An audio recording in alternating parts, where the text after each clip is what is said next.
సంవత్సరాల తరబడి ఎన్ని మందులు వాడినా మీ మోకాల నొప్పులు తగ్గట్లేదా? ప్రాణ పెయిన్ క్లినిక్ లో అత్యాధునిక చికిత్స.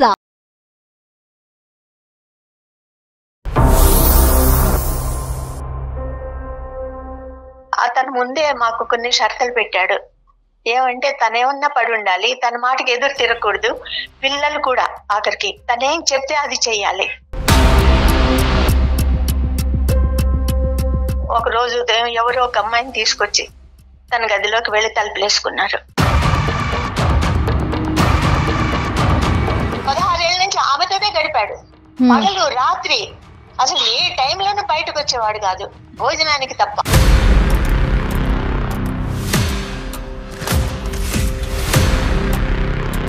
ఎవరు లేరు ఆమెకి, ఏదో నేను పక్కనున్న పరిచయాలు కాబట్టి కొద్దిగా ఆ ఉద్దేశంతో నన్ను ఆశ్రయం అడిగింది. దాంట్లో ఏముందమ్మా, ఏ ఆడదైనా కానీ తప్పదు, మరి మనం ఆదుకోవాలి, ఇది భారతదేశం ఇది.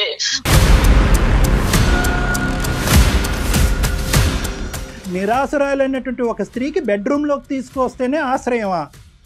ఇప్పుడు బెడ్రూమ్ అంటే వేరే రూమ్ మనం కట్టించలేం కదా సార్. అందుకని భార్య ఉండాల్సిన ప్లేస్ లో ఎవరినో తీసుకొస్తానంటారు ఏంటండి బాబు మీరు? అసలు మీ బెడ్రూమ్ లో పెట్టి ఈవిని బాత్రూమ్ ఇచ్చారు ఈవిడికి? పెళ్ళన్నా చేసుకోవాలి, ఉంచుకోవాలన్నా ఉంచుకుంటే ఈ రెండిట్లు ఏదో ఒకటి జరిగితేనే జీవితాన్ని ఇచ్చినట్ల. ఆ జీవితాన్ని నేను ఆవిడకి ఇవ్వలేదు. ఆవిడికి కేవలం నేను గార్డియన్ టైప్. పరాయి స్త్రీని బెడ్రూమ్ లోకి తీసుకెళ్తారా? ఇదేం సంస్కృతి అండి బాబు? తీసుకెళ్ళటం కాదు, 16 సంవత్సరాల పాటు అక్కడే ఉంచారు. పిల్లలతో పాటు ఉంచొచ్చు కదా, ఇంకా వేరే రూమ్ లేదా మేడం? ఈమెని వేరే రూము, ఆమెని వేరే రూమ్ లోనే పెట్టాము. ఇద్దరికి రూమ్లే ఉన్నాయి, ఎవరు బయట హాల్లో పడుకోవట్లేదు. మీరు జాలి చూపించి ఇప్పుడు వరకు మీరు ప్రయాణం చేసినటువంటి ఆడపిల్లతో మీకు ఎటువంటి సంబంధం ఉంది అనేది క్లియర్ కట్ గా చెప్పేసేయండి. అది తప్పు. అలా పరాయి ఆడదాని మీద నిందలు వేయడం వద్దులేండి, మేము అంత పాపం చేయండి.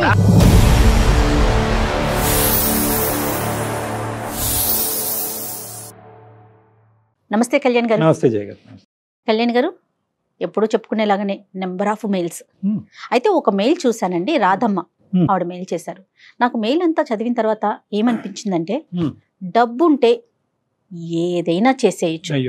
అక్కడ అడగటానికి కానీ మాట్లాడటానికి కానీ క్వశ్చన్స్ తప్పు కూడా ఒప్పైపోతుందేమో బహుశా అన్నట్లు అనిపించిందండి ఆవిడ మెయిల్ చూసాక. మరి ఎందుకు డైరెక్ట్ గా మాట్లాడేద్దాం ఒకసారి కాల్ చేసి? తప్పకుండా మేడం, తప్పకుండా.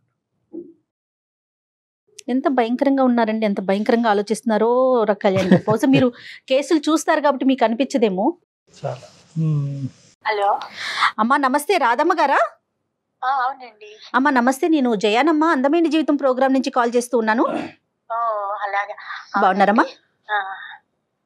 అమ్మ నాతో రైట్ రైట్ కళ్యాణ్ చక్రవర్తి గారు కూడా ఉన్నారు, మీతో మాట్లాడొచ్చా? మాట్లాడొచ్చండి. రైట్, మీరు మెయిల్లో పెట్టిన విషయం ఒకసారి డాక్టర్ గారితో డిస్కస్ చేయండి. మా రాధమ్మ గారు నమస్తే అమ్మా.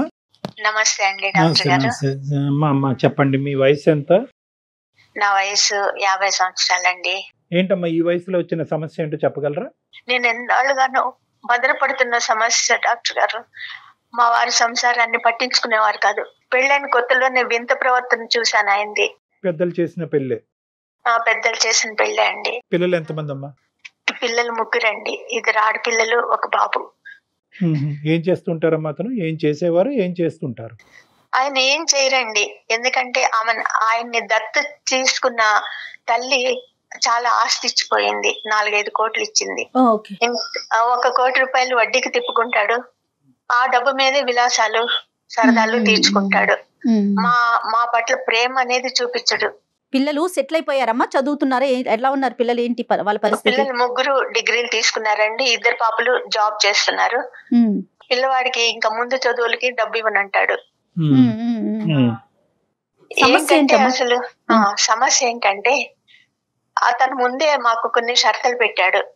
ఏమంటే తనేమన్నా పడి ఉండాలి, తన మాటకి ఎదురు తిరగకూడదు, పిల్లలు కూడా ఆఖరికి నౌకర్ని పెట్టడు, తనేం చెప్తే అది చెయ్యాలి అంటూ కొన్ని షరతులు పెట్టాడండి. నేను అన్నిటికీ పిల్లల భవిష్యత్తు కోసం ఒప్పుకునే ఉన్నాను ఇప్పటి వరకు. తనకు ఆర్థిక బలం ఉంది, అంగబలం ఉంది, అది చూసుకుని ఈ వీరుడు. అది కాక పురుషుడు పులి అనుకున్నాడు.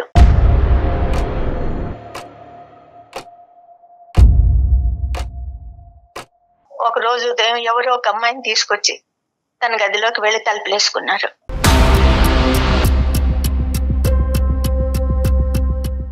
ఎవరి అమ్మాయి, ఎంత వయసు, ఎక్కడ అమ్మాయి? ఎవరో చిన్నమ్మాయి అండి. అది 5 గంటల తర్వాత బయటకు వచ్చారు. బయటకు వచ్చి వడ్డించమన్నాడు. సరే వడ్డించాను. ఆ అమ్మాయి చేతులు కడుక్కుని లోపలికి వెళ్ళిపోయింది తినేసి. ఆయన చేతులు కడుక్కుంటుండగా అడిగాను ఎవరు ఈ అమ్మాయి అని. అంటే చెప్పాడనమాట,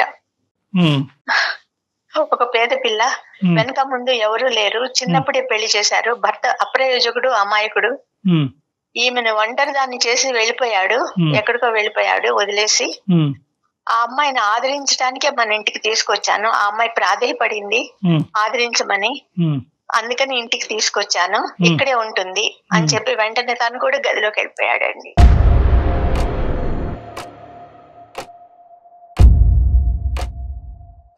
మీరు ఎందుకు యాక్సెప్ట్ చేశారు?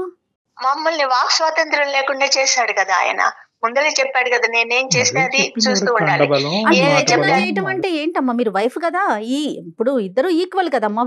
వన్స్ పెళ్ళంటూ జరిగాక అక్కడ ఆస్తిపాస్తులు ఏముంది కళ్యాణ్ గారు? కానీ దానికి ముందు ఈవిడ రాకముందు మీ స్థానబలం ఎంత ఉందమ్మా? ఒక భార్యగా మీకు ఎంత ఇంపార్టెన్స్ ఉంది, ముగ్గురు పిల్లల తల్లిగా మీకు ఎంత ఇంపార్టెన్స్ ఉంది? ఈవిడ వచ్చే టైంకి ముగ్గురు పిల్లల్ని కన్నారా లేదా? వచ్చే టైంకి ముగ్గురు పిల్లలు ఉన్నారండి నాకు. మరి ఆటోమేటిక్ గా మీకు ఉన్న ఇంపార్టెన్స్ ఏంటి? పిల్లలకి అనేటటువంటి మెషిన్ లాగా మీరు మీ పాత్ర, లేదంటే ఒక భార్యగా మీకు స్థానం ఉందా? పిల్లల మీద కూడా అరిసేవాడు, ఏమన్నా అడిగితే అరిసేవాడు. నేనేమన్నా మాట్లాడినా నోరు మూసుకో అని చెప్పేవాడు. ముగ్గురు పిల్లల్ని కానీ మీకు దిగ్గొట్టాడు మీ నెత్తి మీద మాట్లాడకుండా. అంతే అండి, అలాగే చేశాడు. Right right. మీరేమన్నా చదువుకున్నారమ్మా? నేను డిగ్రీ చేశానండి. ఏం లాభం, అన్ని చేసి వంటింటి కుందేళ్ళని అయిపోయాను, ఇంటికి పని మనిషిని అయిపోయాను, ఒక జైలుకి పరిమితం అయిపోయింది నా బ్రతుకు.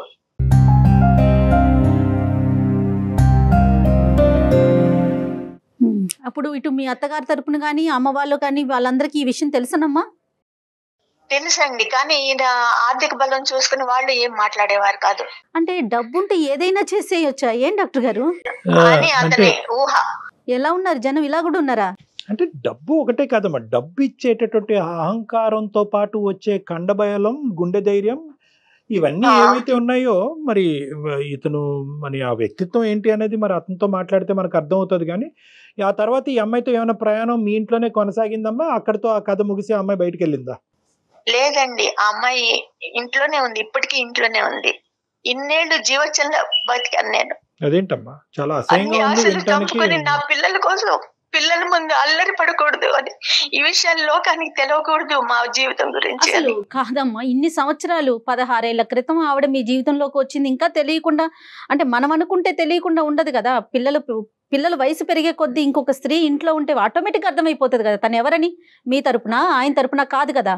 పిల్లలు కూడా అడిగేవారండి, ఏంటమ్మా ఏంటి ఎన్నాళ్ళు, అసలు ఆమె ఎవరు అని. పిల్లలు ఏం అడిగేవారు అనేది పక్కన పెట్టండి, వాళ్ళు చాలా చంటి పిల్లలు, అప్పుడే 1, 2, 3 years అంతే మాక్సిమం ఈవిడ ఎంటర్ అయ్యే టైంకి. మీరేం ప్రశ్నించారు? బంధువులం లేదండి నాకు, అవకాశం లేదు, అవకాశం లేదు. ఎందుకంటే నా పేరెంట్స్ చచ్చిపోయారు. అన్న వదిళ్ళు, అక్క చెల్లెళ్ళు వీళ్ళు కూడా ఇదొక భారంగా భావించేవారు. ఎప్పుడన్నా వెళ్తే కూడా ఇంకా వాళ్ళకి చులకనవ్వకూడదని నేను వచ్చేసాను అనమాట, వెళ్లేదాన్ని కాదు.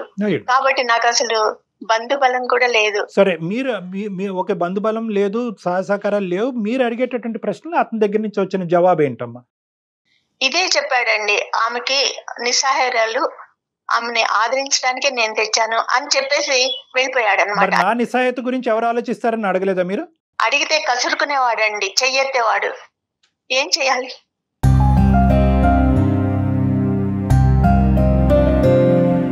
రాదమ్మా, ఇప్పుడు ఆ వ్యక్తి ఎవరైతే కనుక మీతో పాటు వచ్చి 16 సంవత్సరాల పాటు మీ ఇంట్లో ఒక మనిషిగా మీ స్థానానికంటే బలమైనటువంటి స్థానం తీసుకున్నటువంటి ఆ గొప్ప స్త్రీ ఎవరైతే ఉందో ఆవిడ నిజంగా మొదటి నుంచి నిస్సహాయరాలా, లేదంటే ఇక్కడికి వచ్చిన తర్వాత కుటుంబ సభ్యులందరూ కూడా బాయ్కాట్ చేశారా? అసలు ఆవిడ కథ ఏంటి బ్యాక్గ్రౌండ్ లో? ఆవిడకి పెళ్లి చేశారండి, చిన్నప్పుడే పెళ్లి చేశారట. ఆ భర్త అమాయకుడు అంట. అతను అప్రయోజకుడంట. అందుకని అసలు వీళ్ళే కొట్టి ఇద్దరు కలిసి, మా ఆయన ఆవిడ కలిసి కొట్టి వెళ్ళిపోయేటట్టు చేశారు అతన్ని. అంతేగాని అతను వదిలి వెళ్ళిపోలేదు. ఇదంతా కూడా నిస్సహాయాలు, నేను దాన ధర్మాలు చేసేటటువంటి గొప్ప గుణం ఉన్న వ్యక్తిని ఒక హ్యుమానిటేరియన్ గ్రౌండ్స్ లో తీసుకొచ్చి కాపాడాను అనేది ఒక కట్టుకథ మాత్రమే అనిపిస్తుంది నాకు. అట్లా కావాలనే తీసుకొచ్చాడు అనిపిస్తుంది. Right, okay. కానీ ఇదంతా నాకు గుండె కోత కదండి. ధైర్యం చేసి మేము ముందుకు వచ్చాను ఈ సమస్యను తీసుకుని. చాలా లేట్ అయిందమ్మా, చాలా ప్రయాణం. మీరు అడిగేటటువంటి ప్రశ్న బహుశా నిలదీసేటటువంటి పూర్తి స్థాయి ఎఫర్ట్ అనేటటువంటిది జరిగిందనేటట్టు నేను అనుకోవట్లేదమ్మా. ఈరోజు పిల్లల వరకు వచ్చింది అంశం, పెళ్ళిళ్ళ వరకు వచ్చింది కాబట్టి మీరు బహుశా మాకు కాల్ చేసి ఉండొచ్చు, ఈమెయిల్ పంపించి ఉండొచ్చు. వాళ్ళిద్దరికి ఏమైనా పిల్లలు ఉన్నారమ్మా? లేరండి, వాళ్ళకేం పిల్లలు లేరు. ఏదో జాగ్రత్తలు తీసుకుని ఉంటారు వాళ్ళు. సో ఈ 16 సంవత్సరాల పాటు మీకు జరిగినటువంటి ప్రయాణంలో మీరు ప్రశ్నించలేక గట్టిగా బిగ్గరగా మాట్లాడలేనటువంటి పరిస్థితి, బయట మీకు ఎవరు హెల్ప్ లేకపోవటం వల్ల కాంప్రమైజ్ అయ్యి తలదించుకుని ముందుకెళ్ళటం తప్ప ఇంకో దారి లేదు అనేది మాకు అర్థమైంది. ఇంటి అవసరాలు, పిల్లలు చదువులకు సంబంధించినటువంటి ఖర్చులు, మీ అవసరాల వరకు అక్కడి వరకు అతను ఏర్పాటు చేయటం అనేది బాగానే జరిగిందా? అంటే అన్ని అవసరాలు తీర్చేవాడు కాదండి. ఏదో రోజు దైనందిన జీవితానికి ఏదేది కావాలో అయితే తెచ్చి ఇంట్లో పడేసేవాడు. ఆ డబ్బులు కూడా మా చేతికి ఎప్పుడు ఇవ్వలేదు. సో మానసికంగా మా పిల్లలు, నా కూతుళ్ళు సంపాదించిన డబ్బు కూడా అతని చేతుల్లోనే పెట్టాల్సి వచ్చింది. వాళ్ళకి ఆర్థిక స్వాతంత్రం లేదు. ఇంకేమన్నా అలవాట్లు ఉన్నాయమ్మా ఈ మహానుభావుడికి? అంటే తాగటం గానీ ఇలాంటివి ఏమన్నా? లేదండి, అటువంటి అలవాట్లు ఏం లేదు. వేరే ఆడవాళ్ళ అలవాట్లు, ఈవిడ వచ్చిన తర్వాత, ఈవిడ ఎంటర్ అయిన తర్వాత వేరే ఆడవాళ్ళ అలవాట్లు ఇంటి బయట గానీ? లేదండి, అసలు రూమ్ లో నుంచి బయటకు వస్తే కదా.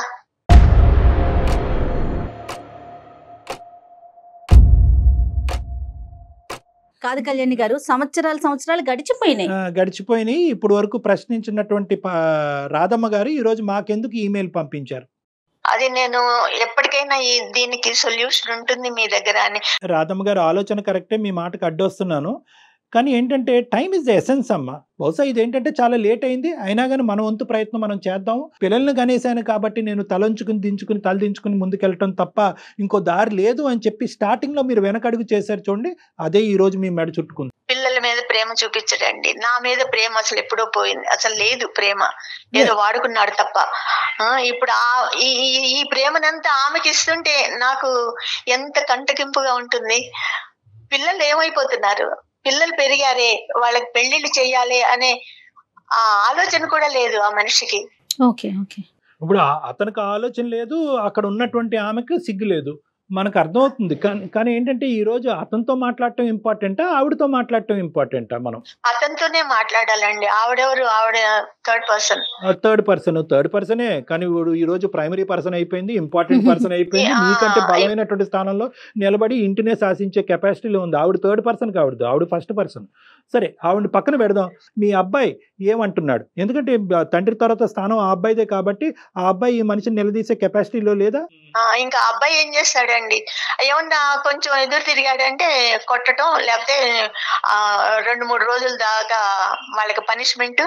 ఇప్పుడు మా ద్వారా మేము ఒక సలహా సూచన ఇవ్వటం ద్వారా ఈవిడ్ని ఇంట్లోంచి బయటకు పంపించటం అనేటటువంటిది ఎంతవరకు సాధ్యపడుతుంది అని మీరు అనుకుని మాకు చేశారమ్మా. అది సాధ్యమా అసాధ్యమా? నెంబర్ 1. నెంబర్ 2 ఏంటంటే ఈరోజు ఆవిడని అక్కడే ఉంచండి అని మేమైతే మా నోటితో మేము చెప్పలేము. ఎవరైనా కూడా, ప్రపంచంలో ఎవరైనా కూడా ఇది ఇల్లీగల్, ఇదేంటంటే మనం అందరం ఖండిస్తాం. ఓకే, సుప్రీంకోర్టు ఈ సెక్షన్ తీసేసి పెళ్లి కాకపోతే పెళ్లి అయిందమ్మా, వాళ్ళు పెళ్లి చేసుకున్నారా? తెచ్చి ఉంచుకున్నాడు కాబట్టి ఒకసారి ఆయనతో మాట్లాడే ప్రయత్నం చేద్దామమ్మా. అంటే మీ ఎక్స్పెక్టేషన్ ఏంటంటే, ఒకటమ్మా, మేము అతనితో మాట్లాడే ముందు మీ ఎక్స్పెక్టేషన్ మాకు క్లియర్ కట్ గా కావాలి. ఈరోజు 16 సంవత్సరాల పాటు ఈ మొక్క పెద్ద మానయింది. ఓకే, దీన్ని తుంచటం అనేటటువంటిది అందమైన జీవితంలో ఉండే మా ఇద్దరికి సాధ్యపడుతుందా లేదా? నెంబర్ 1. నెంబర్ 2, అది కాదండి నా ఉద్దేశం. ఆవిడ ఇక్కడ ఉండి చచ్చేంత వరకు ఇక్కడే ఉన్నా, నేను చనిపోయేంత వరకు ఆవిడ ఇక్కడ ఉన్నా కూడా పిల్లలకు సంబంధించినటువంటి బాధ్యతాయుత రోలు తండ్రిగా అతను పాత్ర పోషించగలిగితే కనుక నేను సంతృప్తి చెందుతాను అనే ఉద్దేశంతో చేశారా? ఈ రెండిట్లో అవునండి, పిల్లల్ని పోషించగలడు, ఆమెను పంపించేసి ఇక ముందు పిల్లలు భారం అంతా తను చూసుకోగలడు అనే ఉద్దేశంతోనే నేను మీకు ఏదైనా ఒక ప్రయత్నం చేద్దాం. దగ్గరుంటే ఫోన్ ఇవ్వండి, దూరంగా ఉంటే ఫోన్ కలపండి. మరొకసారి ఆయనకి కనెక్ట్ చేస్తారండి? తప్పకుండా అండి. ఒక్క నిమిషం అండి. మీరు మాట్లాడే వ్యక్తి మీ కాల్ ని హోల్డ్ లో పెట్టారు, దయచేసి లైన్ లో వేచి ఉండండి. ఆప్కా కాల్ హోల్డ్. హలో, ఎక్కడున్నారు? నేను బయట ఉన్నాను, చెప్పు, అంటే విషయం చెప్పు. ఏం లేదు, మన భాగవతమే. దాని గురించి ఒక సైకియాట్రిస్ట్ డాక్టర్ గారితో మాట్లాడాను. ఎవరు, నాకా నీకా? ఇద్దరికి ఏదైతే సమస్య నీకేమైంది? నాకేం కాలేదే. నీకేం కాలేదని నువ్వు అనుకుంటున్నావు. సరే నాకే ఫోన్ నాకోసమే అనుకో. డాక్టర్ గారికి అన్ని చెప్పేశాను నేను. ఇప్పుడు అంత అవసరం ఏమొచ్చింది? అంత విపులంగా చెప్పాల్సిన అంత బాధ ఏమొచ్చింది నీకు? ఆనందరావు గారు నమస్తే. ఆనందరావు గారు నమస్తే అండి. నమస్తే సార్. సారీ అండి, కానీ కొద్దిగా మాకు టైం కేటాయించవలసిందిగా మా విన్నపం. చెప్పండి. ఏం లేదు, నేను అడిగేది ఏం లేదు. మీరు ఏం అడగదలుచుకున్నారు? అలా కాదు, 16 సంవత్సరాల క్రితం ఎవరో ఒక వేరే ఆడవాళ్ళు మీ ఇంట్లోకి వచ్చారంట, ఆవిడతో పాటు మీ ప్రయాణం మొదలైందంట, ఇప్పటికీ కూడా అది కొనసాగుతుందంట. దానివల్ల ఏంటంటే ఈవిడికి లభించవలసినటువంటి స్వేచ్ఛ అవనియండి, ఆనందం అవనియండి, జీవితం అవనియండి ఆవిడకి లభించలేదంట. దాంతోపాటు పిల్లలు కూడా సఫర్ అయ్యారంట. 3 పిల్లలు, వయసు వచ్చినటువంటి పిల్లలు. బాబు ఎంఎస్ చేయడానికి బయటకు వెళ్ళాలి అంటే కనుక దాని మీద మీరు పూర్తి స్థాయి సహకారం అందించట్లేదంట. ఆడపిల్లలు, పెళ్ళయ్యేటటువంటి ఆడపిల్లలు ఈ వయసుకు వచ్చి వాళ్ళు సంపాదిస్తే కనుక ఆ సంపాదన మీద కూడా మీరు డిపెండ్ అవటం జరుగుతుంది, ప్లస్ వాళ్ళకి పెళ్ళిళ్ళు చూడటం జరగట్లేదంట. సో ఇది సారాంశం. మీరేం చెప్పాలనుకుంటున్నారు ఆనందరావు గారు? సార్ ఇక్కడ విషయం ఏంటంటే వినండి. ఇప్పుడు ఒక ఆమె ఒక అంటే ఏమి సోర్స్ లేని టైంలో ఎవరు లేరు ఆమెకి. ఏదో నేను పక్కనున్న పరిచయాలు కాబట్టి కొద్దిగా ఆ ఉద్దేశంతో నన్ను ఆశ్రయం అడిగింది. సార్ ఇలాగ ఉంది నా పరిస్థితి, కొంచెం మీరు దయచేసి ఏమనుకోకుండా మరి ఇలాగ నాకు ఆశ్రయం కల్పించగలరా అంటే, దాంట్లో ఏముందమ్మా, ఏ ఆడదైనా కానీ తప్పదు, మరి మనం ఆదుకోవాలి, ఇది భారతదేశం, ఇది భారతదేశంలో స్త్రీని గౌరవిస్తేనే బాగుంటుంది, కాబట్టి దానికి అభ్యంతరం, నీకు ఏం కావాలి నా నుంచి అంటే, ఇలాగ ఉంది సార్ పరిస్థితి, నాకు బయట నేను ఎక్కడ సంపాదించుకోలేను, నాకు ఏది లేదు కాబట్టి కొంచెం మీ దగ్గర ఉండగలుగుతానంటే. ఆవిడ ఎవరండి? రోడ్డు మీద అడుక్కున్న ఆవిడ కాదండి, ఇంటి అవతలండి. ఆమె భర్త వచ్చేసి కొంచెం మైల్డ్ గాను తాగుబోతూ కొద్దిగా చూసేవాడు కాదు, కొట్టేది, ఇట్లా హింస గురి అయ్యేది అన్నమాట. ఆమె కనిపించే మగాళ్ళందరినీ కూడా ఆవిడ ఇలాగే ఆదరణ అడుక్కుంటా ఉంటదా? ఇప్పుడు మనకి తెలిసిన వాళ్ళు ఉంటేనే అడుగుతారు. ఆవిడతో మీకు పూర్వపు పరిచయం ఉంది?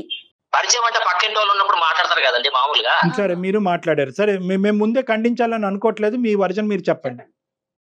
మీరు ఖండించినా ఖండించకపోయినా నేను చెప్పేది నా మేము ముందే మాట్లాడాలని అనుకోవట్లేదు, తర్వాత మాట్లాడతాం, ముందు మీరు చెప్పండి.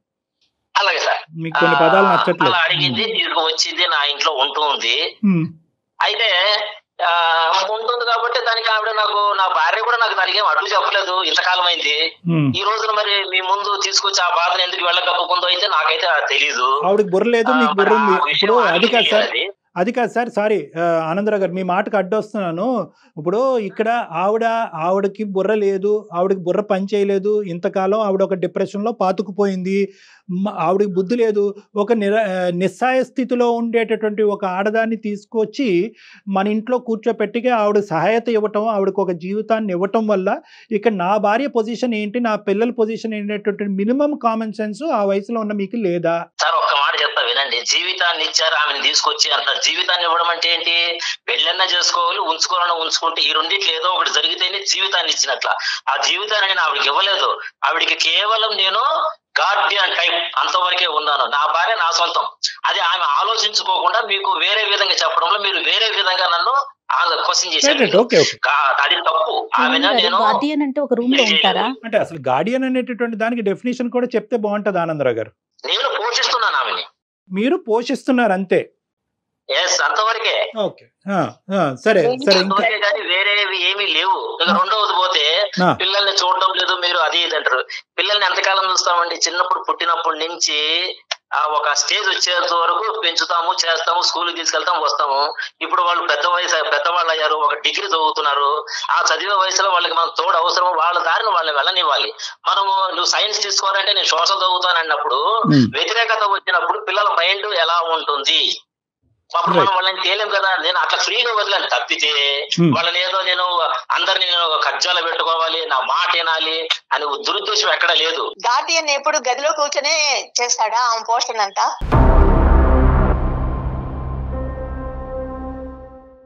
తండ్రిగా బాధ్యతలు ప్రతి ఒక్కరికి ఉంటాయండి. ఆడపిల్ల మీద ఉంటుంది, మగపిల్లవాడి మీదుగా ఉంటుంది, అందరి మీద, భార్య మీద కూడా బాధ్యత ఉంటుంది. బాధ్యత లేకుండా ఏ మగాడు మొగుడు ప్రవర్తించడు. కాకపోతే వీళ్ళు అర్థం చేసుకునే విధానాలు వేరున్నాయి. ఆమె బాధ్యత లేదు, పిల్లల్ని చదివించలేదు అనేసి. నేను చిన్నప్పటి నుంచి మరి ఎవరు కట్టారండి ఫీజులు? వాళ్ళని బాగా నూరి పోసింది వాళ్ళ మెదడులోకి, నాన్నిట్లా అని. ఆయన చెప్పేదంతా డ్రామా, అదేం కాదు. తీసుకొచ్చాడు, గదిలోకి వెళ్ళాడు, ఈ 16 ఏళ్ల నుంచి ఇది జరుగుతూనే ఉంది. ఏ గదిలోకి వెళ్ళాడమ్మా? ఏ గదిలోకి వెళ్ళాడు? ఎవరి గదిలోకి వెళ్ళాడు? ఏం చేశాడు ఆ గదిలో? మా మాస్టర్ బెడ్రూమ్ లోకి వెళ్ళాడండి. ఇవాళ వరకు నేను ఆ రూమ్ లో అడుగు పెట్టలేదు. ఈ అమాయకత్వమే కదా తల్లి ఇక్కడ దాకా తీసుకొచ్చింది ఆనందరావు మిమ్మల్ని. గారు, గార్డియన్షిప్ అంటే మాస్టర్ బెడ్రూమ్ లో ఈవిని బయటకు నెట్టేసి ఆవిడతో పాటు ఉండటాన్ని గార్డియన్షిప్ అంటారా? ఏమో, నాకు ఫస్ట్ టైం ఈ గార్డియన్షిప్ యొక్క మీనింగ్ తెలిసింది ఇంతకాలం నేను 20 సంవత్సరాలు చదువుకున్న తర్వాత. సార్ ఇప్పుడు ఆమె ఒక మాట ఉపయోగించింది, డ్రామా అని.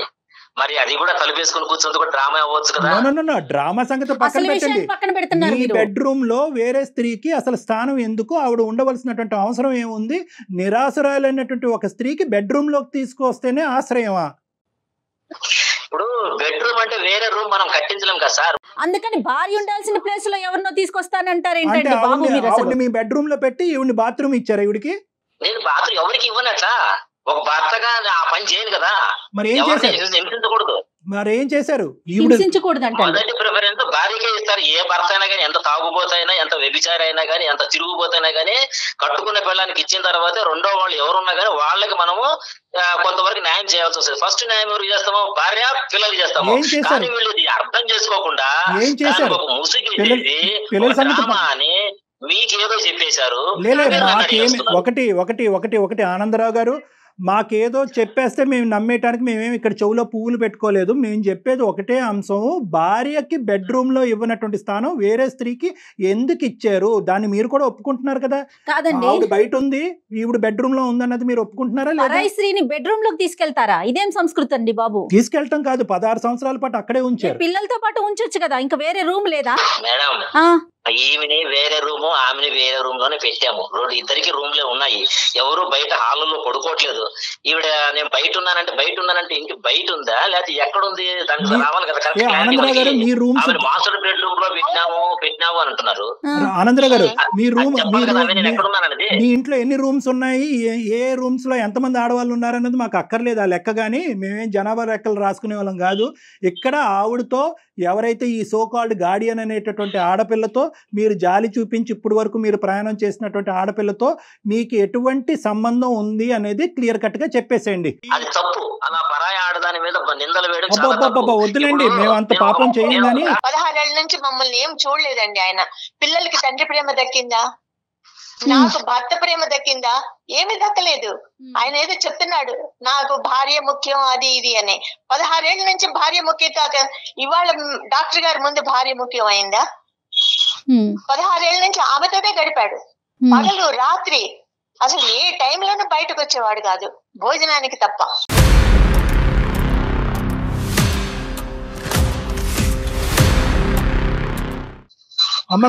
అటువంటి వాడికి భార్య ముఖ్యము, పిల్లలు ముఖ్యము అంటే ఇవాళ నమ్ముతానా నేను? ఏమి లేదండి, ఇదన్నీ కట్టుకథలు. ఆమెతోనే, ఆమె ఇంట్లో ఉంటే మేము ఇంట్లో ఉండలేము, మేము ఉండాలి ఇంట్లో, అంతే.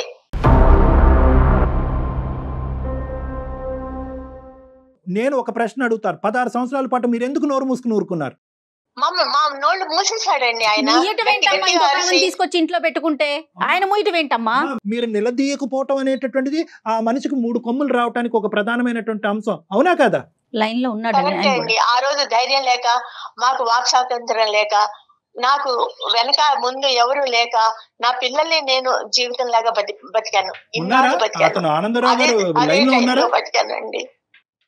ఆనందరావు గారు చెప్పండి. ఏం చెప్తామండి బాబు? ఫైనల్ గా ఆవిడ ఏం కోరుకుంటున్నారో ఒక్కసారి అడిగి దాన్ని బట్టి ఈ సమస్యకు ఒక కంక్లూజన్ చెప్పడానికి ట్రై చేద్దాం. ఏమ్మా, ఏం కోరుకుంటున్నారు తల్లి మీరు? నేను ఒకటే కోరుకుంటున్నానండి, పిల్లలు పెద్దవాళ్ళు అయ్యారు, వాళ్ళకి పెళ్లిళ్ళు అయితే ఈ కంపంతా బయట వాళ్ళు కూడా చూస్తారని నాకు లోపల బాధగా ఉంది. అది ఎవరికి తెలియకూడదు అనుకుంటే ఆ అమ్మాయిని పంపించేయండి. ఉంటే ఆ అమ్మాయి ఉండాలి, లేకపోతే మేము ఉండాలి. ఆ అమ్మాయిని పంపించిన పరిస్థితిలో నేను నా పిల్లల్ని తీసుకుని బయటకు వెళ్ళిపోతాను.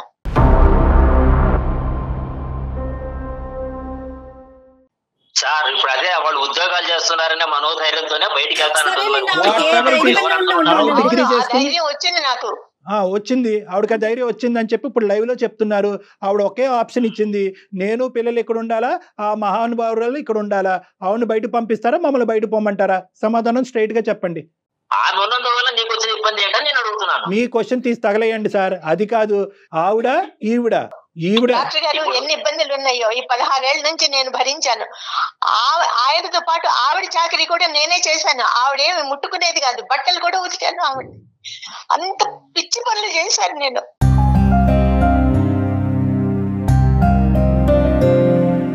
నేను నా పిల్లల్ని తీసుకుని బయటికి వెళ్ళిపోతాను, అంతే. తను ఏం చేసుకుంటాడు చెయ్యి. ఆనందరావు గారు, మీకు ఒక నమస్కారం అండి. మీలాంటి సంస్కారవంతుల్ని ఇంతవరకు మా జీవితంలో చూడలేదండి. చాలా ధన్యవాదాలు లైన్ లోకి వచ్చినందుకు. నమస్కారం. మంచిదండి, మంచిది. అంతే అంతే, క్షమించండి మేము మాట్లాడినందుకు మీతో. నమస్కారం, ఉండండి. చూసారా ఎలా మాట్లాడుతున్నాడు? అమ్మా ఇప్పుడు తీసుకొచ్చింది నువ్వే తల్లి, ఇక్కడి వరకు తీసుకొచ్చింది మీరే. దానికంటే ఇంపార్టెంట్ ఏంటంటే కనుక ఇలాంటి అంశాలు వింటే కనుక ప్రతి వాళ్ళకి మేమేమన్నా ఈ ప్రోగ్రామ్ ద్వారా రాంగ్ ఐడియాస్ ఇస్తున్నామేమో, ఆడవాళ్ళని తీసుకొచ్చి ఇంట్లో పెట్టుకుని ఆశ్రయం కలిగించామో, నిరాశ్రయులైనటువంటి స్త్రీలు అని చెప్పి ఒక కొత్త కాన్సెప్ట్ ఓపెన్ అవుతుందేమో అనే భయంతో అతను గుడ్ బై చెప్పాం. ఇంకెక్కువ మాట్లాడలేమమ్మా అలాంటి వ్యక్తులతో. మీకు అవకాశం ఉంటే ఒకసారి పర్సనల్ గా డాక్టర్ గారిని కలవండి. మరింత మనోధైర్యం తెచ్చుకోండి తల్లి. మీ నిర్ణయం మీరు తీసుకోండి, సరేనా? ప్రతి అడుగు ఆలోచనతో తీసుకోవాలి, ఇమోషన్తో కాదు. ఇప్పుడు ఆ మనిషి మళ్ళీ మీ దగ్గరికి వస్తాడు, 3 పిల్లల్ని తీసుకుని నువ్వు బయటకు ఎలా బతుకుతావు అని చెప్పి మీరు జాగ్రత్తగా గుర్తుపెట్టుకోవాలి. పిల్లలు చిన్నగా ఉన్నప్పుడు వాళ్ళు మీ మీద డిపెండ్ అయినప్పుడు బహుశా అతను చెప్పినటువంటి కాన్సెప్ట్ రైట్ ఏమో, బహుశా అదే కాన్సెప్ట్ వల్ల చాలా మంది ఆడవాళ్ళు అలాగా దహించుకుపోతున్నారు. కానీ ఇప్పుడు పిల్లలు నీ వెంట ఉన్నారు అనేటటువంటి మనోధైర్యం, పిల్లలు మిమ్మల్ని కాపాడుతారు అనే ధైర్యం మీకు ఉంటే కనుక ఇక్కడ ఇమోషన్తో కాదు, లాజిక్తో నిర్ణయం తీసుకోండి. ప్రతి నిర్ణయంలో ఒక ప్రొఫెషనల్ యొక్క హెల్ప్ ఉండాలి. అది నాలాంటి సైకాట్రిస్ట్ అయినా అవ్వచ్చు, లేదంటే ఒక లీగల్ హెల్ప్ అయినా అయి ఉండొచ్చు. ఆ విధంగా మీరు ఖచ్చితమైనటువంటి ఒక మార్గాన్ని నిర్ణయించుకుని ముందుకెళ్ళేటటువంటి ప్రయత్నం చేయండి. రైట్ అమ్మా? నమస్తే అమ్మా. సో మచ్ అండి. నమస్తే రాధా. నమస్తే డాక్టర్ గారు. All the best. జాగ్రత్త. నమస్తే. బా, ఎంత అమాయకంగా ఉన్నారు కళ్యాణ్ గారు. జయ గారు అమాయకంగా ఉన్నారా? వాళ్ళని అలా అమాయకంగా ఇలా మౌల్డ్ చేస్తారా? నాకు ఒక్కటే అర్థం కావట్లేదండి. ఈ కాన్సెప్ట్ విన్న దగ్గర నుంచి, మెయిల్ చూసిన దగ్గర నుంచి, అంటే ఆర్థిక స్వాతంత్ర్యం లేకపోతే పార్ట్నరు ఏం చేసినా పడాలా? అది ఏంటి? ఇప్పుడు ఆమె చెప్పేది అదే కదా. ఆర్థిక స్వాతంత్ర్యం, financial dependency or independency is in our brain. ఈ దరిద్రం చూసేదానికంటే నా మటుకు నేను మర్తాను. లేదంటే 1 year అవకాశమే, 2 years అవకాశమే, 3 years అవకాశమే, 16 సంవత్సరాల అవకాశాలు ఇస్తారా? 16 సంవత్సరాల పాటు ప్రశ్నించి నువ్వు ఇప్పుడు ఎందుకు ప్రశ్నిస్తావని అడుగుతున్నాడు. ఇంట్లో పెట్టుకుంటే తప్పేంటని మాట్లాడుతున్నాడు. అందుగురించి టైం ఇస్ ద ఎసెన్స్ అన్నానమ్మా. అడగవలసినటువంటి సమయంలో అడగాలి, నిలదీయవలసినటువంటి సమయంలో నిలదీయాలి, నిర్ణయం తీసుకోవాల్సిన సమయంలో నిర్ణయం తీసుకోవాలి. ఖచ్చితంగా డాక్టర్ గారు, ఖచ్చితంగా రైట్ అండి. నమస్తే. థ్యాంక్ యూ జయ గారు. నమస్తే.